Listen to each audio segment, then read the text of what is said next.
Good evening, everybody, and welcome to Talking Packers with Steve. It's your host here, Steve. I will be going through a little bit of week 3, not too much. Mostly, we'll be going to week 4. My predictions, obviously, for each and every game, as I do each and every week here. So, thank you for those who will be watching live. And if you watch live at any point, whether it's tonight or next week or any time in the future, welcome to join the conversation. Leave a comment there in the chat room or below this video on the YouTube channel page itself, or you can send me a tweet out at talking_Packers. Let me know what you think of some of my predictions, some of the matchups, and some of the storylines going on in the NFL for Week 4. And as I put as the title for this episode of Talking Packers with Steve and his great NFL podcast, Week 4 is going to be interesting, and it's going to be interesting for a couple of reasons. I think, as I alluded to last week, the undefeated teams, the winless teams, showing what either of them are made of, some of the matchups, and also even a team that's on the bye week, the New England Patriots, a team that I think, as I tweeted out a couple of hours ago, talking to a couple other people on a different podcast that was going live at that time here on YouTube, that I think this is one instance where an NFL team doesn't want to have a bye week early or a bye week at all, and that would be the New England Patriots, who obviously have a bye week here in Week 4. I think this is the year of the Patriots, kind of like the year after Spygate. Difference here, maybe this year they'll actually get the job done. Well, that time they didn't. That time they went undefeated, but lost to the Giants in the Super Bowl. This year they'll go undefeated and maybe beat the Packers, my Packers, or even, as I alluded to, maybe even the Arizona Cardinals. I know it's early and I know it's only 3 weeks, but in my opinion, I think the Arizona Cardinals are the team to beat in the NFC, maybe even in the NFL if it wasn't for the Patriots in their situation, as I said. I think the way they're playing, besides the score, just the way they're playing, defense being on point, offense growing and maturing, their rookie running back going beast mode on teams, maybe even going beast mode better than beast mode Marshawn Lynch himself. But I just think the way the team is, I've always liked Bruce Arians. I was very, very happy when he got the head coaching job at Arizona. And I still remember, almost like, I don't say I don't remember where I was, but I remember when the news came out that he became the head coach of the Arizona Cardinals. It was the last position that was filled that year in the offseason of head coaching vacancies. And I was thinking, Bruce Arians should get a chance. Bruce Arians should get a chance somewhere. I thought maybe, I forgot who the other teams, the last few teams to pick a head coach in that offseason cycle. But I was thinking Bruce Arians should get a chance somewhere for what he did with Indianapolis after the Pagano situation. Him having to be out for a year to deal with what he had to deal with. And Bruce Arians doing what he did with the Indianapolis Colts as an interim head coach that year. And I thought, okay, with that result and with that team, I think he deserved to become a head coach, and obviously he did. And again, he got picked for the Arizona Cardinals. He got hired by the Arizona Cardinals, and the Arizona Cardinals were the final team to pick up a head coach that year. And just seeing him putting his footprints, or whatever you want to call it, on the Arizona Cardinals have only made this team better. And really, in all honesty, besides the talent that they have, I think it's also Coach Arians and the rest of his coaching staff that maybe made the Arizona Cardinals better than what they, or even more better than what they are. In all honesty, bringing it out of them, bringing the best out of each and every player, having that mentality each game forward. As much as it's hard for NFL players or someone within the NFL team organization, no matter what your team you're on, especially during a winning streak or a season starting off as hot as Arizona is this year specifically, or to maybe get complacent, or to overlook teams, or to look far into the future as people like me and others in the NFL fandom community, the fans here, with our podcast, or just speaking our minds on Twitter, Facebook, however you do speak your mind on NFL topics, and especially specifically the Arizona Cardinals. Thinking, oh, maybe they can already get, you have big aspirations to get to the Super Bowl, win the Super Bowl this year. This could be your year. Because trust me, I was one of them, as in one of the outside NFL fans the year Arizona went to the Super Bowl against Pittsburgh, that I was cheering for them to win that year. Maybe a little bit more for Kurt Warner than it was for the Arizona Cardinal team, if being 100% honest. But still cheering for the Arizona Cardinals to win that Super Bowl. And it was kind of deflated, kind of sad, kind of, I don't know. Kind of thought that would have been their year. But I think, if anything, talking about perfect opportunity, I think this year could be the year for the Arizona Cardinals to do big things, and maybe that being winning the Super Bowl. Maybe that can be their destiny. But then again, if they go up against the Patriots, this year being their kind of storybook year after going up against the NFL, winning, because in this situation, there was Spygate, and Spygate, they deserve to get punished. Because they were caught, they did something wrong, trying to get out of it, but they did something wrong. So if you do something wrong, then that's what has to happen, and that's what happened to the Patriots. And they took that with a chip on their shoulder the next season and went undefeated, lost the Super Bowl that year to the Giants. Now this year, they were wrongfully accused of deflating football, something that on the whole spectrum of NFL inexpensives are very low on that totem pole. And I didn't think that Tom Brady or the Patriots did anything wrong. I didn't think they were right to be vilified by the NFL. So Tom Brady took what I would call almost unprecedented step and kind of putting faith in himself, as he should. Especially if you do believe that you had done nothing wrong. You took the NFL to court and you won. You defeated the NFL. You defeated Roger Goodell. And now you get to play. I mean, yes, the NFL gets to appeal, but that appeal will not be heard until after the season is over. So, at that time, Patriots might be holding another Vince Lombardi trophy, winning 2 in a row. I just think about how ironic that would be.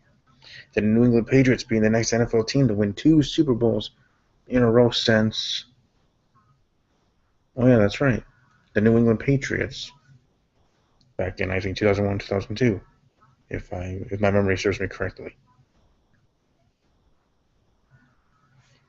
So that in itself would be irony. Would Roger Goodell be down there to hand the trophy over to Belichick and Brady? At the Super Bowl 50, he's going to be there. It's the 50th anniversary of the Super Bowl. He is the commissioner of the NFL. Even with the whole Deflategate still looming and them having their appeal going to be heard after the season, Roger Goodell's going to be there. And obviously the Patriots win the AFC title game, then they're going to be there.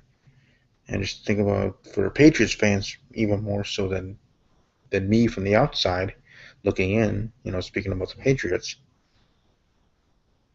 how sweet justice that would be for them to have that moment. I know guys like Joe, the Joe Cronin Show. He's a big Patriots fan. I know how that would mean to him and to others that are fans of the New England Patriots. That would think that would totally reek of awesomeness if that was the case, and the Patriots win 2 Super Bowls in a row. Be the first team to do that since themselves, and to do it in the year after, during the year technically still of Deflategate. So, like I said, not much really to talk about week 3. I think the bigger things, actually, the one big thing is actually how close the Carolina Panthers came from losing to the known Saints. Saints team that didn't have Drew Brees, of course, had Luke McCown starting at quarterback that week, and yet they only lose 27-22. As I predicted, I thought it would be a blowout. I thought it would be a chance for the Panthers, especially defensive-wise, to show what they're made of, going up against a backup quarterback. I know he's not a rookie backup quarterback, but he's still a backup quarterback. He is still not Drew Brees, of course. So I thought that would have been a good positive test for the Panthers, show what they're made of on the defensive side, being a team that the Saints depleted, quote unquote, ripe for the picking, and to take them out in a way and win handedly, and prove to the NFL that they can beat anybody. Now I know it also would have been seen, oh, you just beat up on a team that has a backup quarterback, but it still would have showed something. You know what I mean? It still would have showed something. So that's just my one main takeaway from week 3. I'm gonna have to get to these picks before I run out of time here. But yeah, that was, like I said, that was the main thing coming from week 3. Also, another thing, not coming from week 3, but just coming in general, is Oakland Raiders. The Oakland Raiders and how impressive they've looked in the past, or at least this season so far. And I think the Raiders, like I said, the Raiders and the Buccaneers teams turning it around. Right now, it's looking like it's going to be more the Raiders than the Buccaneers, but I'd just be happy to get one of those two in that prediction correct, because I saw something in both of those teams, to be honest, that I thought they both would be able to make some noise and an impact in the conferences they're in. The conferences among the divisions. And yet, the Buccaneers, I don't know. We'll see how they do. Hopefully they can turn it around. But for the Raiders, I see good things happening. I even think that they'll go into Chicago, and I'll talk about it when I get to their game and the predictions. But I think they're going to be getting another win, their third win in a row, which hasn't happened for a long time for Oakland and their fan base. So, I'm going to be cheering for them. I'm going to be, hoping they win. Well, for two reasons. Because, my prediction with the Raiders this season, but also because they're facing the Chicago Bears, our divisional rivals. So, twofold right there, Missouri. So, anyways, let's just jump right into it. Tomorrow night, Thursday Night Football on NFL Network and CBS. We have JB of Team Boy TV's Baltimore Ravens going into Pittsburgh, Pennsylvania, facing the Pittsburgh Steelers without Big Ben Roethlisberger, with what happened last week, him being out for a couple weeks. Michael Vick getting the start. That's why it was a good thing they picked him up when they did.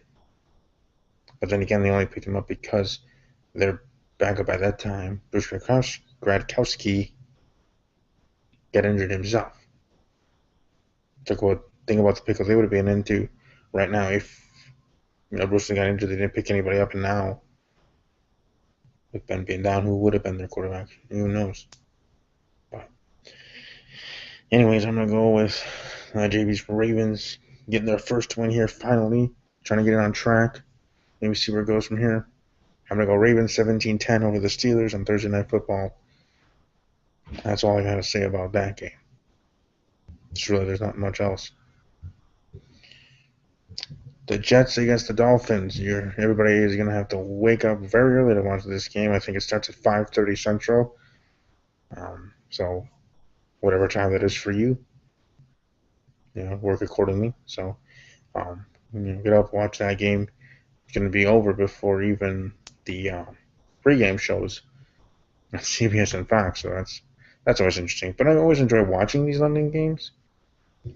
Now, if Green Bay Packers, or if they actually had a good team like the Green Bay Packers, or the Broncos, Patriots, Colts, yada yada, list goes down the road, Arizona, Cardinals, if they actually have one of the good teams go to have a London game, and like I said, specifically with my Packers, maybe I would want to go. Maybe. Maybe then I'd be able to meet some Packer Nation there in England. and people from around the area. They're not just all from London, England, obviously, but overseas fans of the Green Bay Packers meet some other people as well. But I don't know. I mean, I enjoy watching these London games. Like I said, just have to obviously get yourself up early. That's what alarm clocks are for. So, for us NFL loving people and watching football, no matter when it is or what it is, as long as it's NFL football, people are still going to get up and watch that game. And if you think about it this way as well, all the people that are NFL fans overseas, like London or Germany or France or anywhere else, they have to get up or stay up later, however it works with the time difference, to watch what is convenient or good for us here in America to have these games, like noon and 3:30 and 7 p.m. and 7:30 start on Monday Night Football and everything, which is great for us. But you got to think about what time those games are starting overseas for them to be watching. If they are watching, they are watching because they're NFL fans as well. So as much as us Americans or just in general, NFL fans here in the States complain about, the London games and the time difference and having to get up early to watch these games. That's, some NFL fans, at least as I've seen on Twitter, saying that that's a reason to not watch. Should be thinking, well, what the heck have, they've been going through this for years and years with NFL seasons and NFL games being the times that they are convenient for us in the United States. In the States, obviously, for where the games are played, which makes sense. That's, how it works. But then for the people overseas that are watching those games, what time they're watching it themselves. I'm not a genius by any stretch of the imagination, but I would understand they'd be either staying up really late or getting up really early to be watching these games at those times. So at least we can do it 2 to 4 times a year for London games to do our respectful thing. Is like I would see it as a respectful thing to get up in the morning to hope to, quote unquote, deal with it, wake up early, and watch that London game. Like I said, not just because of the teams that might be in the matchup or in the game or whatever, but because of what I said about with all the overseas NFL fans and what they deal with watching games here. Maybe it's not a big problem. Maybe they're used to it. Maybe they don't care. But for me, who always cares to care about everything, and being respectful to everybody, whether you agree or disagree with me, that that we can do that respectful thing and just watch the games and suck it up for a couple of weeks or a couple moments to wake up to watch just that game, because I know I will try my best. And I don't even know if they're going to be having it on CBS. I don't know if it's just going to be on NFL Network or however that's going to work. But like I said, I hope everybody does watch it. As many out there that watches this video or is watching live, thank you for a couple people I actually have here watching live on a Wednesday evening, taking time out of your day to watch Talking Packers with Steve. Much appreciated. But so as many that are out there, NFL fans here in the States, hopefully you do get up and watch the London game, whether you have a dog in the fight there with the Jets and the Dolphins. But I just wanted to kind of say my piece about that, because I know I've been hearing a lot of NFL fans in the past couple of years and in the past couple of days complaining about having to wake up early and watching this game, or even the notion of London games at all. I mean, heck, there's still a whole debate on if London might even get an NFL team, period. Let alone having maybe 4 to 6 games in London.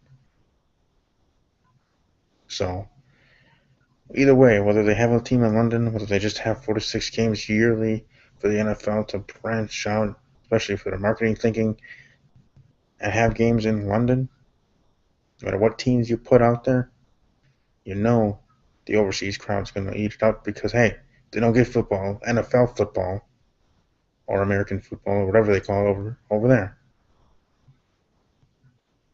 So the fans back here in the States, I don't know.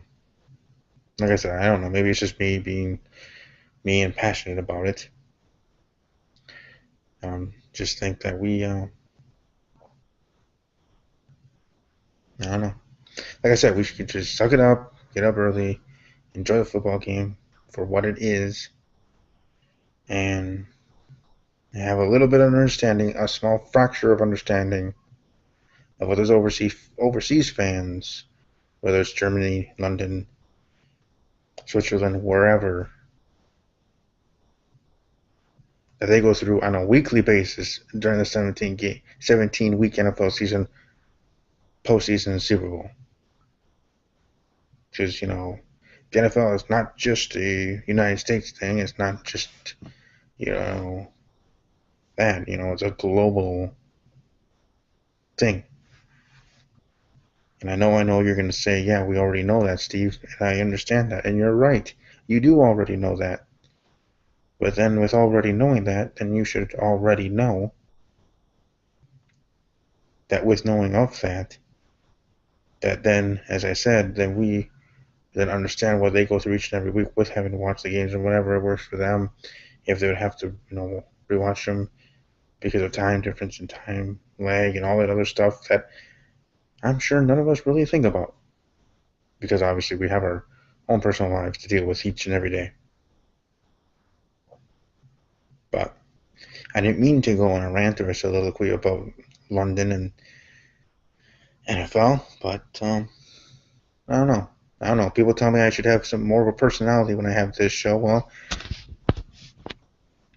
I guess there you go. That's as close to with high personality then you'll get. Obviously the other step is swearing, but I try not to do that, even when I'm upset. So that's just me. That's not a religious thing. That's not a whatever thing. That's my personality thing. Trying not to. That's where. That's why sometimes you hear me say, "Gosh darn it," or "Gosh ding dong darn it," or frick, or just stuff like that, because I try not to do that. Not saying I don't do it ever in my life, because I'm a human and I'm a person. But I don't know. That's a different topic. That's not NFL. But like I said, I didn't really want to rant here about the London thing. I just wanted to try to give my respect and try to give my opinion. And again, maybe a little bit more personality and a little more substance, as people have said in the past in comments, which I respect. Hey, that's your opinion, and you're right. You're right. That's one aspect of my podcast I do need to grow, but it's not going to be fake. I'm not going to pretend to be somebody. I'm not going to pretend to, quote unquote, have outbursts or go crazy just because I think it'll get viewers. If I do, it's actually because I'm standing up for something, or I'm showing my passion about something. It's not forced. It's not fake. It's not scripted. Trust me, I have nothing around here with, as in piece of paper or anything scripted for anything. This was off the cuff, talking about London and my thoughts and feelings. But like I said, when I do it, whenever it is, like I said, it's because I have passion about something or passion about a topic, and then I'm gonna let you guys know about it in a respectful way. Yeah, I might raise my voice, but I'm not gonna belittle people anyways, because if people are gonna be watching my videos, whether live or not live, then again, we talk about this whole respect thing. You're taking time out of your day to watch me and watch this video, watch this show, then I'm gonna respect you by not belittling you or name calling or anything, even if I disagree with somebody. I do it respectfully, and yeah, maybe I'm too nice in that way or whatever, as I've heard in the past as well. But again, that's just me. And like I said, I'm not going to change me just for ratings or views. Just like I know there's many others there on YouTube that don't do the same. That they are, they do stay true to themselves. That's what I mean. They do stay true to themselves. They don't change either because of what people say or whatever, not negative or positive. But like I say, I always respect people, whether they say, "Oh, you need to improve on this or your videos or whatever," and Sometimes it's harsh criticism, as I've seen in a couple of comments. But, with that harsh criticism is a dwindle of respect from them, too. So, as much as it might be hard to hear, they're giving me honesty. So, anyways, moving on from that soliloquy, actually predicting the game, the Jets versus the Dolphins in London, England. Like I said early, start. And I'm going to go with the Jets, actually, even though it's technically supposed to be a Dolphins home game they're giving up to be in London. But I'm going to go with the Jets. I'm going to go with them 21-17. Jets over the Dolphins. Okay, next up, Jacksonville Jaguars versus the Indianapolis Colts. These Indianapolis Colts are not like the Indianapolis Colts the past couple of years. No, sir. But I think they're finally, they're finally getting their groove back. Got a win last week. Now they get to go up against a Jaguars team that I do think is improving, but not to the point that I want to see yet either. So I think it's just the right situation for the Colts. Could I see the Jaguars win? Hey, I wouldn't be surprised. That's why they play the games, right? So, but I highly doubt it. So I'm going to go with the Indianapolis Colts. I'm going to go with the Colts over the Jaguars 24-10. I mean, you would think they get the win, especially at home. On the New York Football Giants, on the road, going against the Buffalo Bills. Yeah, I think the Bills will be circling those wagons there in Buffalo, especially against the Giants' defense. And Tyrod Taylor, I mean, that man can play. When they were having the quarterback competition in Buffalo, and, in my opinion, being an outsider, not a Bills fan, obviously, thinking that I didn't think Tyrod Taylor was going to get the gig. I thought it was just going to be handed to E.J. Manuel. Yes, they'll say he earned it. They'll say he had to work for it. But I thought it was just going to be him. But no, they gave it to Tyrod. They took a leap of faith in Tyrod Taylor, and that faith has worked out for Rex Ryan and the Buffalo Bills. So I think the Bills are going to keep rolling. And they're going to keep rolling over the Giants here. They're going to stampede right through them. And I'm going to go with the Buffalo Bills 42-21 at home. Tyrod Taylor showing what he's worth again in another week. Proving to all those doubters, and I know there's some out there about him, that he can play. So people out there that do fantasy football, maybe you should pick him up. If you have him in your lineup on your team, and he's sitting there on your bench collecting dust, maybe start him this week. I mean, you don't have to. I'm not the end-all, be-all. Just my opinion. All right, Team Boy of Team Boy TV, or Big Q as he is, Big Q of Team Boy TV, his Carolina Panthers are going on the road. Faith Duncan, who does YouTube videos, TLV, his Tampa Bay Buccaneers. So Panthers at Buccaneers. This one I could see an upset, actually. I could actually see Tampa Bay coming, not coming in because they're staying at home. It's their home game. But having the Panthers come into their home, coming into their yard, and actually maybe get the Panthers sleeping, catch them sleeping, and get a win. And what would be considered as an upset win. But with games like these, maybe it's never an upset win. That's what they always say, the best team wins every week. Well, maybe the Buccaneers will be the best team this week. You never know. Maybe Panthers either might sleep on them, might overlook them, yada yada. And Cam Newton might have a couple of interceptions. It could be halftime. It could be 17-0 Buccaneers. And those Panther fans out there will have their jaws dropping, wondering what the heck is going on. Especially those Panther fans that are, have other things going on and not actually watching the game and looking on their phone or whatever and seeing, oh, wait, we're getting our butts kicked by the Buccaneers. What happened? Something like that. But as much as I think that could happen, I'm not going to be predicting for that to happen. I do think it's going to be a very close game, though. I think the Buccaneers, especially if their defense and even Cam Newton, Jamarcus Winston, Jameis Winston.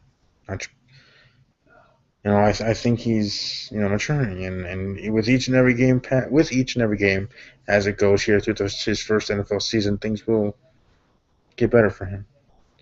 And you got to remember, we're here at as I would call it, the end of the first quarter of the 2015 NFL season, and you never know. This could be the game where Jameis Winston shines.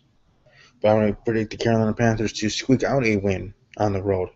Because no matter who you face, and no matter who you are, you're going on the road to face anybody into a hostile environment, period. That in itself is never an easy thing. So I'm going to go with the Carolina Panthers over the Tampa Bay Buccaneers. I'm going to go Panthers 17, Buccaneers 7. Next up, the Philadelphia Eagles, EDP, and Philadelphia's Eagles, and the Archfiend, another guy that I noticed and found on YouTube. I finally was able to follow him at my at talking_Packers. But they're Philadelphia Eagles on the road against Washington. Divisional game, obviously. Washington team, you just don't know. They're hot and cold. As this season's going on, it's only been 3 weeks. Will a real Washington team please stand up, kind of thing.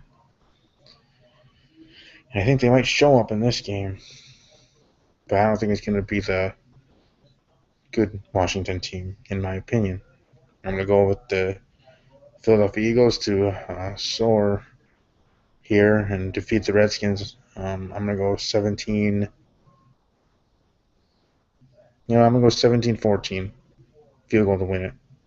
I do think it's going to be closer than you think. All right, next up, the Oakland Raiders.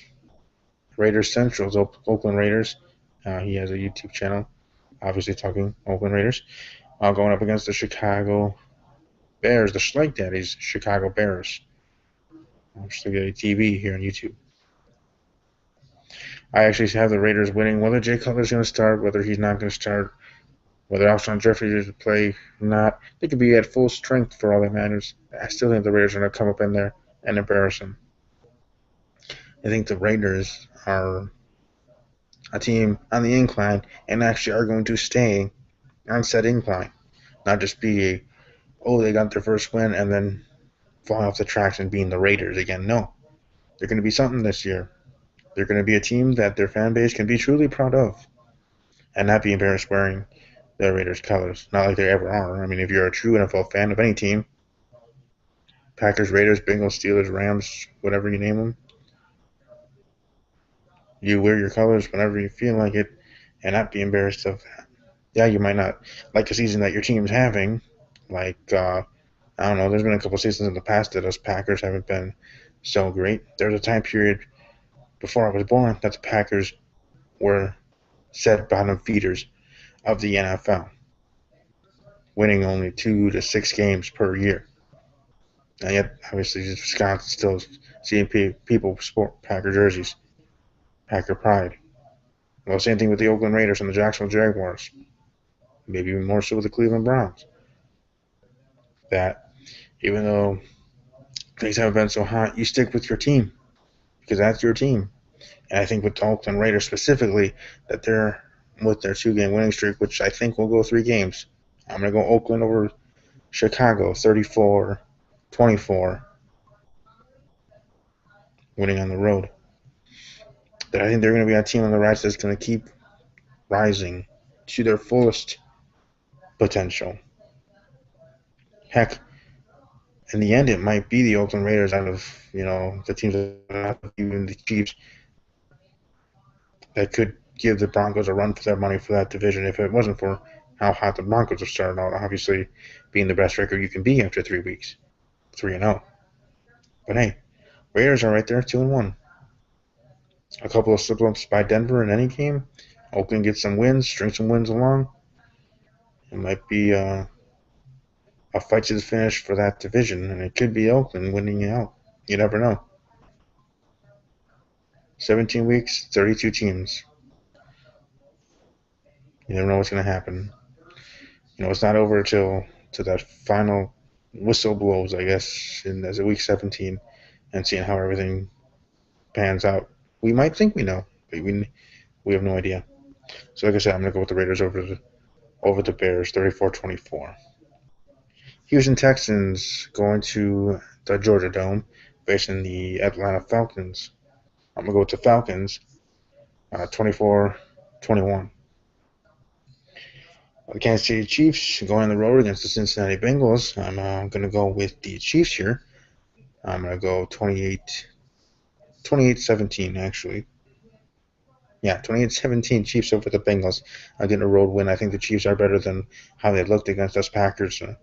Monday Night Football, I think they are a pretty good team. Alex Smith, being what he is, I don't know, I have more faith.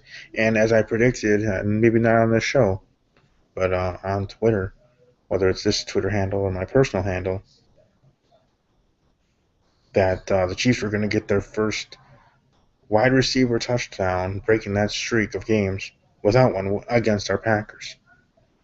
And obviously that happened. So that was kind of cool, actually.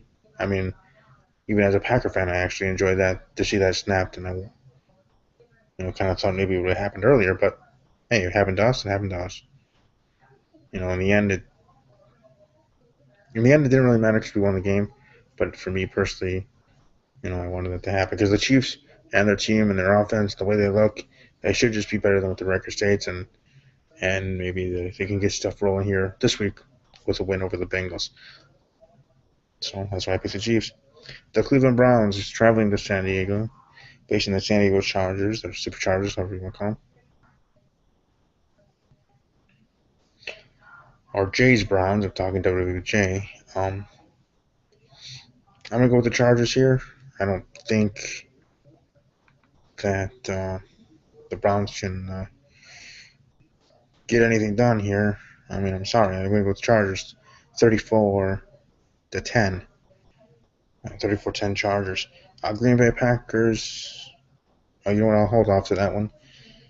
St. Louis Rams at the Arizona Cardinals. People are thinking, ooh, this might be upset alerts. St. Louis could get the win. Yeah, they could. You never ever know, but I don't think so. The way that the Cardinals have been rolling, I think the Cardinals can roll all the way to Super Bowl 50. It could be the Arizona Cardinals versus the New England Patriots, Super Bowl 50, with the Patriots, yeah, maybe getting the win in the end, but Arizona could be kicking butt and taking those names along that ride to Super Bowl 50. I just think they're that dang good and really good. Not just, maybe it just looks like on the stats that they're good. No, they're actually good. Rookie running back, Chris Johnson also in the fold. Carson Palmer, coming back from his injury, proving that he is what he says he is. Now, I know that elephant in the room is Carson Palmer and his health, that maybe if he gets injured and then they'll be in a mess. But then again, you can say that about any NFL team with their starting quarterback. I know it's been proved with Arizona because what happened last year, Carson Palmer being out for the year, and then they hobble into the postseason, and the Panthers, being 100% honest, got lucky that they got matched up with Arizona. Because they didn't want to get matched up with Dallas. All they did,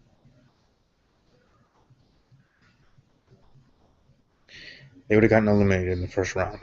So, anyways, I'm going to go with the Cardinals over the Rams. I'm going to go with them getting over 40 points. So I'm going to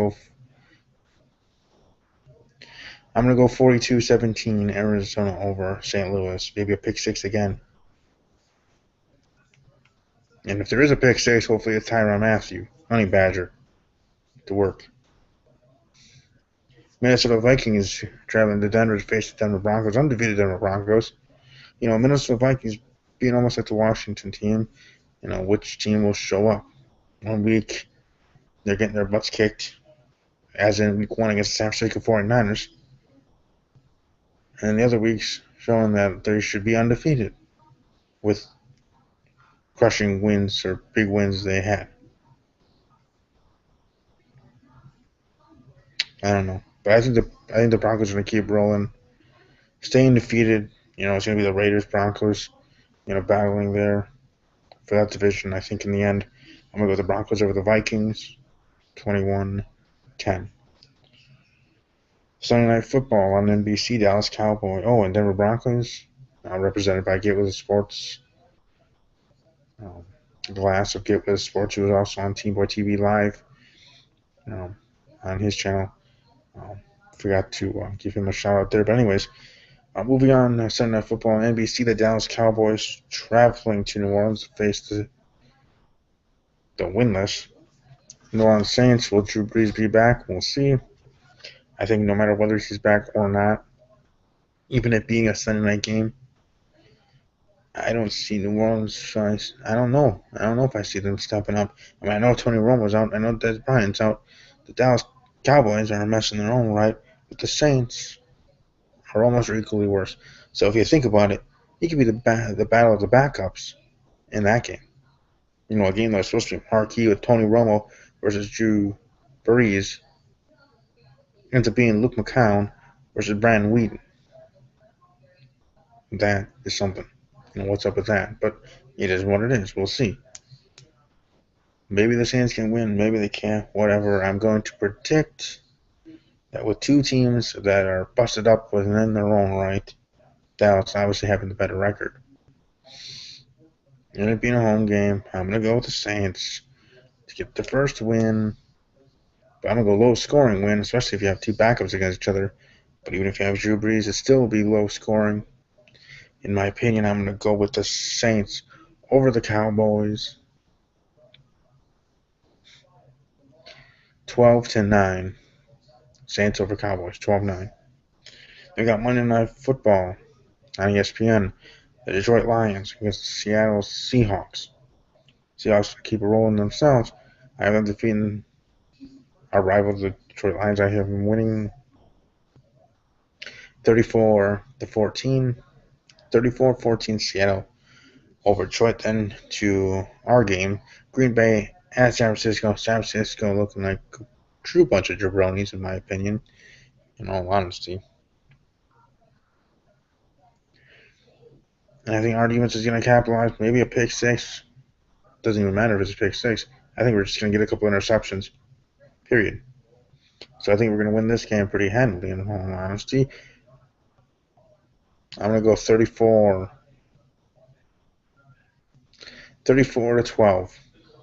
Packers over the 49ers. I just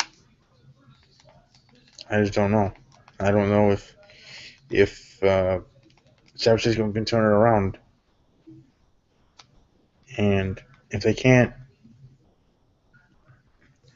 Sula's going to be out of there quicker than he was introduced there. You know, if things go as bad as I think they could, he could actually be out of there for the halfway point of the NFL season. And I was saying the same thing about Chip Kelly as well. If the Eagles didn't turn around, and it looks like they're starting to, and as I'm predicting here, I have them continuing on that track.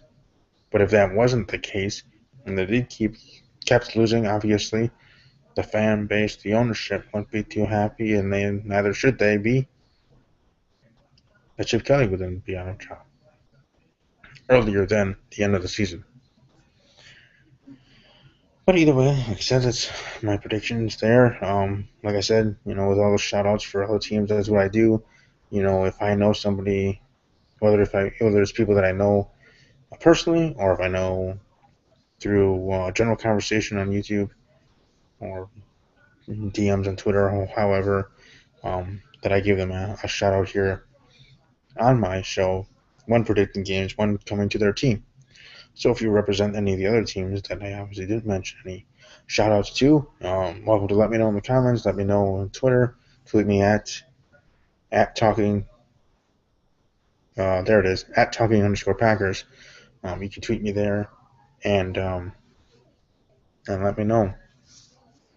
Let me know what team you represent. If you have a YouTube channel, I will also put that in with my shout out each and every week when predicting your team, as I did with the other individuals. So check out their channels. I have a couple of them actually on. I actually do have channels on my channel showing other places that I might show up on. I have it on the right hand side of my channel. And while you're there, you're welcome to subscribe. If you're not subscribed, obviously, I'll hit that like button for this video, helping me try to grow my show. Because I think if it actually had, not just the support, but just other things, I think this show can go far. I think this channel can go far. And it's going to go far for the right reason and the right intention. And that's, having, that intention being me having an area, having a place to be able to talk NFL football each and every week, predicting games each and every week, and talking a little bit more in depth about NFL topics. And if people want to join this hangout and be part of the episode each and every week, they're welcome to tweet me. I will gladly send them the link, or I'll just have it tweet out to my show's podcast, and you can just click it from there and join the hangout. On Google Hangouts, as some of you might already know, it can have up to 10 people, so 9 quote-unquote guests, including me, the host, and that would be the max. The rest are welcome to join and be part of the conversation. Of course, I'm not going to kick people out or eliminate them unless it's an extreme case, obviously, if there's an extreme situation, but in general, I wouldn't do that because that's, like I said, not my personality. Not part of my repertoire there. So, but anyways, people are welcome to join this show each and every week whenever you want to. I think I am going to do these on Wednesday nights starting at 10 p.m. Central. Again, that's going to be Wednesday nights at 10 p.m. Central. I'll actually have a firm time, a firm day, so people don't have to wonder, oh, when is it going to be? Actually have a firm time, have a firm day where, I can actually grow an audience and a fan base because I actually have something that's a solid plan. That's something that people can plan according to, if they want to watch live or be part of the show. So, heck, even being part of the show, if you do join the hangout, might even get an extra quote-unquote door prize in a way, a shout out, or obviously you'll be able to promote your stuff if you have a YouTube channel, or if you have, promoting your Twitter handle, whatever you want to promote at the end of the episode, obviously. But we go from there, and with more discussion, with more people, makes the episode more interesting instead of just hearing me and my what sometimes seems like it's a quiet voice or whatever. You hear other people's opinions on players or games and matchups, and maybe we might have a couple of great guests. I know we're going to have one great guest lined up during Week 9 in the NFL season, so definitely strap in and look forward to that when I go into my episode on Wednesday. Wednesdays here now at 10 p.m. Central. I'm going to have a guest. He's going to be Big Q of Team Boy TV. I'm going to be having him, at least him, on the show, talking NFL, talking about his Carolina Panthers, and their matchup that week. They'll be facing the Packers, and going in depth more so than I usually even do about Packer games with him that week. So, like I said, each and every week you're all welcome to join live. I probably starting next week, since it'll be a concrete solid time and day. We'll tweet it out 5 minutes. No, 10 minutes. I'll probably tweet it out 10 minutes and then 5 minutes before I actually go live, so people then can come here, join the hangouts, maybe have a little off-air conversation before we go live, or not. It's up to them. But no, I just, like I said, I'm a positive thinking, kind-hearted kind of guy, and definitely would like anybody and everybody that wants to be part of the show, everybody and anybody that wants to talk NFL football and represent your team. This is the place to be. Then it's the place where you'll be able to speak your mind, ask questions, bring up things. Even trash talk if you want to, respectfully, please. But it's the place to be there then, and be part of, where you can not worry about me being mean or anything just for taking somebody out for trash talking or doing something that any NFL team or NFL fan would do. Like I said, respectfully. Like I said, the only reason I would kick anybody out for anything, honestly, is extreme cases. Um, and I'm sure you guys know what that is.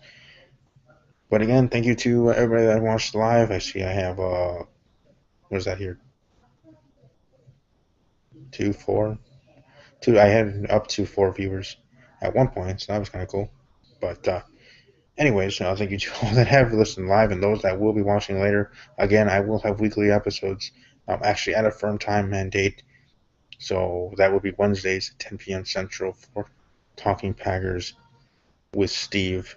I'm going over the previous week for as much as it deserves to, and then predicting into the next week, and then talking about any other big NFL news that goes about it. I know it seems simple, but it's how the format is for now.